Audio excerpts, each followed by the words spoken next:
بسم الله الرحمن الرحيم. اللهم صل وسلم على سيدنا محمد. ازيكم يا جماعة؟ عاملين ايه؟ يا رب اجعلها جمعة الهنا والسعادة وجمعة مباركة عليكم وعلينا وعلى أمة الإسلام يا رب. خدتكم كده جولة معايا على السطح، جايبة فراختين صغيرين كده، فراخ رزة، وانا كنت عايزة فيومي. فالمهم بقى اللي جت فراخ كده مش على كيفي، حتى شايفاهم كاشين كده ومش مظبوطين. طلعتهم بقى، فرشت لهم البوكسة كده شكاير وقش وجبت لهم علف، وحط لهم بقى ميه، تحط لهم سقايه الميه دي فيها عسل اسمر، يتحط لهم معلقه سكر من بتاعه الشاي. وما نشوف بقى كده، مش عارفه هم مش عاجبيني اصلا لان انا كنت طالبه فيومي. فالحاج بقى راح جاب لي ايه الفراخ الرزه دي وانا مش بحبها صراحه. فيلا بقى بظروفها اللي جاجه بقى، بس هيك على الله، بس ايه، ربنا يطرح فيهم البركه بقى وبظروفها. وعندي طبعا البطاطين اللي كانوا طالعين لي دول نزلتهم بقى على الارض و في الأوضة، وبعد كده طلعتهم لقيت الديك بينتش فيهم، رحت مطلعهم على السطح مع البطاطين الكبار دول. هم على السطح بقى في الشمس، وهيجروا في وسط البط وهيبقوا زي العسل.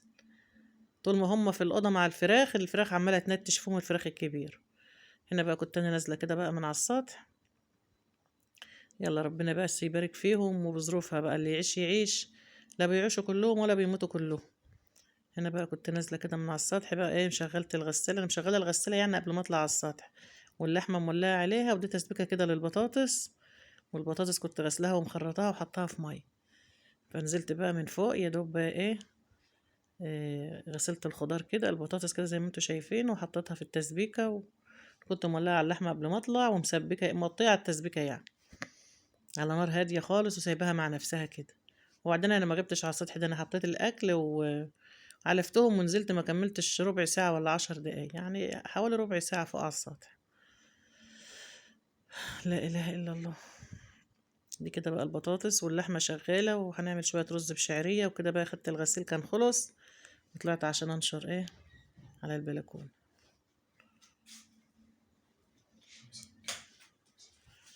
هنا بقى كده ايه، اهي خدها من هنا ويا اطفي النور. كده بقى كنت بكلم بتاع الانابيب، بقول له هات لنا انبوبة تقيلة. قال لي اما اجيب انابيب تقيلة، للانابيب اللي معايا خفيفة، وانا واقفة كده وبكلمه يعني.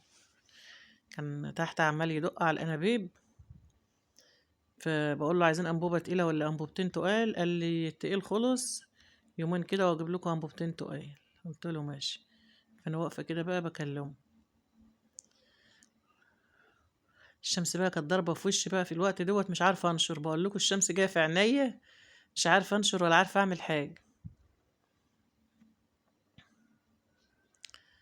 لا لا يعني اللهم صل على النبي، كان معايا شوية غسيل النهاردة، يعني ايه، كان الغسيل متوصي بيا على الاخر النهاردة. قال لي تعالي بقى، انت ما غسلتيش بالك كام يوم، تعالي بقى النهاردة خلي اليوم كله غسيل.